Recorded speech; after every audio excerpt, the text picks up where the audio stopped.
Hey, hello et bienvenue sur ma chaîne. Alors aujourd'hui, je vous retrouve pour vous donner quelques tips pour préparer la rentrée sans accrochage. Let's go!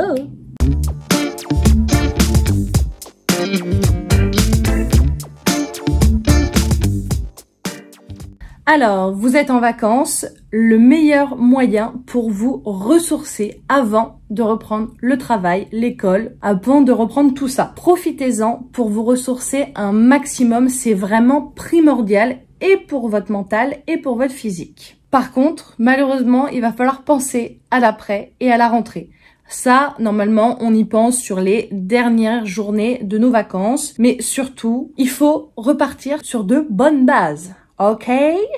Alors, pour vous donner un nouveau rythme avant la rentrée, il faut que vous y alliez progressivement. C'est important. Si vous avez l'habitude de faire des grasses matinées pendant vos vacances, pensez surtout que les 3-4 derniers jours de vos vacances, essayez de vous lever de plus en plus tôt. Attention, quand je vous dis de plus en plus tôt, c'est que si vous avez l'habitude de vous lever vers 10h du matin, pensez à vous lever plutôt vers 9h et le lendemain peut-être 8h30. Etc. Vraiment, allez-y progressivement pour vous remettre un petit peu dans le bain. Donc là, c'est super. On voit mon petit nœud? J'ai un super beau nœud derrière les cheveux. Ensuite, commencez à planifier vos repas. Alors, ça vous paraît peut-être idiot, mais planifier ces repas et les préparer en amont, ça va vous faire gagner un temps fou et surtout, ça va vous éviter du stress, surtout dès votre reprise, que ce soit la première semaine de l'école ou la première semaine de travail. C'est vraiment important de préparer ces repas en amont. Faites vos courses, pas la veille pour le lendemain, off course. Ensuite, vous prenez 1 ou 2 jours pour préparer tous vos repas de la semaine et après ça, congelez vos repas, que ce soit pour le jeudi ou le vendredi par exemple, si c'est pour la fin de la semaine, c'est préférable. Pour le reste, vaut mieux préparer quand même des choses assez diversifiées parce que sinon, on a tendance à s'ennuyer dans nos repas et c'est pas oufissime. Vraiment pas. Non, non, non. On aime bien quand c'est plutôt varié, ça nous évite de nous ennuyer et puis c'est surtout que c'est meilleur quand même, hein. Avant de reprendre aussi, ce qui est important, c'est de faire quelque chose qui vous fait plaisir. Quand je dis ça, c'est-à-dire vous pouvez très bien, si vous êtes une artiste, faire de la peinture ou un DIY ou bien encore lire un livre ou carrément regarder un film ou une série. Quelque chose qui vous détend avant de repartir de plus belle au travail ou à l'école. Ensuite, si vous êtes en télétravail, cleanez votre bureau. Refaites du neuf sur votre bureau, rangez-le, cleanez-le, réorganisez-le, mettez à jour tous vos papiers parce qu'on a tendance à laisser traîner les papiers administratifs.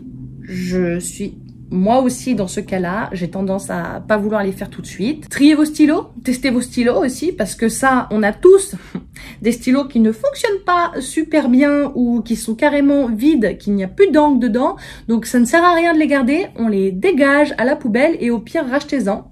Ensuite, prévoyez un agenda, évidemment, l'agenda c'est primordial, que vous l'ayez en papier ou que vous l'ayez sur votre portable, prévoyez un agenda. Autre chose, moi je sais que je fais des to-do list à la journée, donc vous voyez comme ici, je fais des to-do list par exemple pour aujourd'hui, je les classe par ordre de priorité, du plus important au moins important.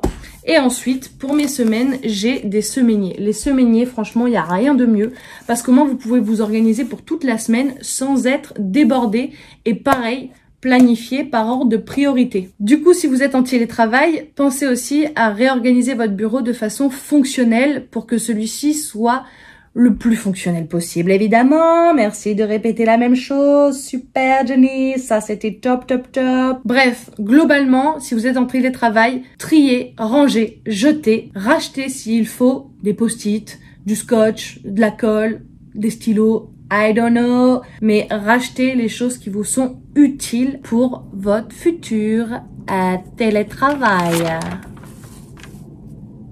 Je vais y arriver, hein. Ah, cette robe, elle est trop serrée.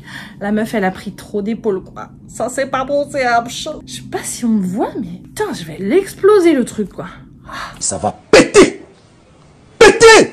Ensuite, pour avoir une belle source de motivation, créez-vous une bucket list à l'année. C'est-à-dire que Par exemple, moi, j'aimerais bien pouvoir organiser le mariage de mon frère on the top. Du coup, je vais me planifier ça et je vais me planifier une bucket list. Pareil pour ma meilleure amie qui va se marier aussi. Et aussi pour mes projets personnels que j'ai, comme j'aimerais bien sortir quelques PDF pour, par exemple, organiser son mariage, ou pour pouvoir partir sans accrochage dans un lieu, ou pour faire un road trip. Bref, j'ai plein d'idées.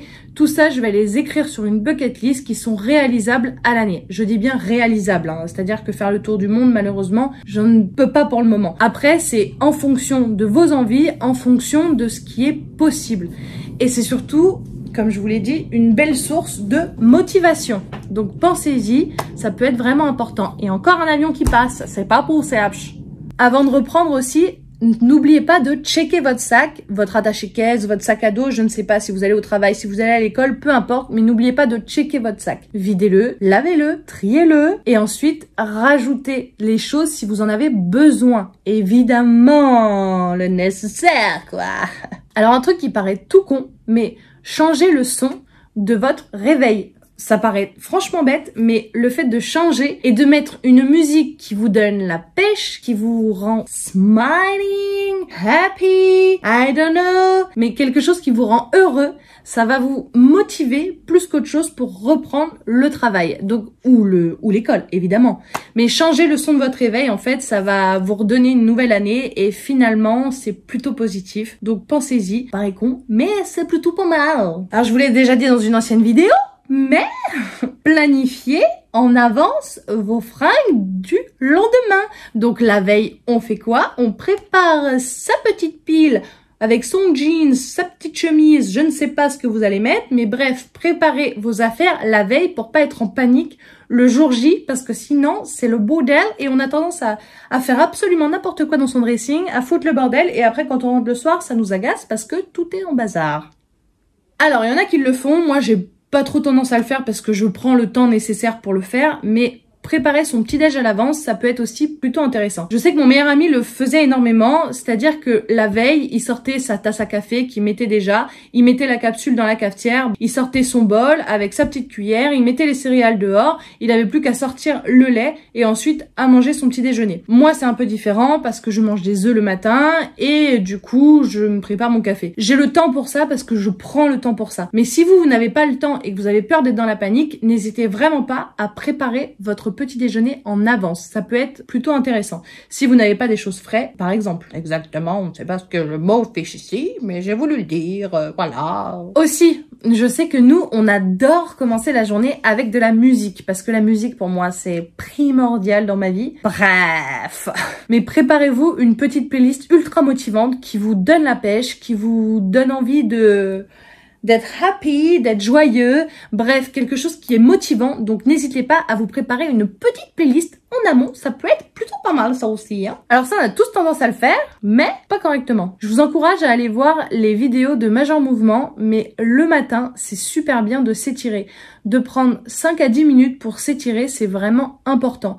Je le fais pas tous les jours, je vais essayer de me forcer à le faire un peu plus souvent, mais en réalité, s'étirer, c'est vraiment plutôt positif pour son corps quand on sort d'une longue nuit de sommeil. Donc, je vous recommande quand même de vous étirer le matin. Si vous êtes parent et que vos enfants ont la rentrée scolaire d'ici peu, n'oubliez pas de prendre la liste des fournitures. Alors, je sais que la vidéo sort très peu de temps avant le mois de septembre. Mais normalement, les gars, quand on a des enfants et qu'on a déjà la liste des fournitures avant les grandes vacances, on essaye d'acheter les fournitures en amont pour pas être dans la panique une semaine avant. Surtout qu'il y a des fois où, rupture de stock, vous allez être dans la merde. Donc, on essaye d'éviter ça, hein, et on achète les fournitures en avance. C'est plutôt pas mal. Après, je vous encourage aussi d'aller voir mes anciennes vidéos parce que faire du tri dans sa maison, ça va faire du tri aussi dans votre tête. Ça va vous faire du bien et mentalement, et puis c'est surtout pour votre œil dans la maison. Vous allez vous sentir tellement mieux. Psychologiquement, ça va vous aider énormément. Faire du tri chez soi, que ce soit dans la cuisine, que ce soit dans le salon, que ce soit dans votre dressing, peu importe, quelque part, une pièce ou carrément toute la maison ou l'appartement, hein. Mais n'hésitez pas à faire du tri chez vous avant de reprendre le travail ou l'école. Ça peut être que positif pour votre mental et pour votre humeur. Bon, quelque chose que je ne fais pas non plus parce que Mon chargeur est à côté du lit, mais je devrais le faire et je pense que ça pourrait être plus bénéfique. C'est de mettre son téléphone loin de son lit. Parce que comme ça, quand il va sonner, vous allez être obligé de vous lever. Et une fois que vous êtes debout, vous n'avez plus qu'à aller vous préparer. Et ça, franchement, ça peut être plutôt positif et plutôt pas mal parce que je sais que moi, j'ai tendance à l'avoir à côté de moi et je mets 2 réveils pour traîner en me disant « Oh bah tiens, le premier, il a sonné et c'est bon, je peux traîner encore 5 minutes. » Ouais, mais en fait, c'est pas ouf parce que du coup, on se réveille pas réellement. Donc, le mieux, c'est de mettre votre réveil loin de vous pour vous obliger à vous lever. C'est pareil con, mais c'est plutôt pas mal. Et bien voilà, cette vidéo est terminée. J'espère que celle-ci va vous aider. N'hésitez pas à me poser des questions si vous en avez besoin. Je répondrai avec grand plaisir. Je vous fais des gros bisous et je vous dis à la semaine prochaine. See ya!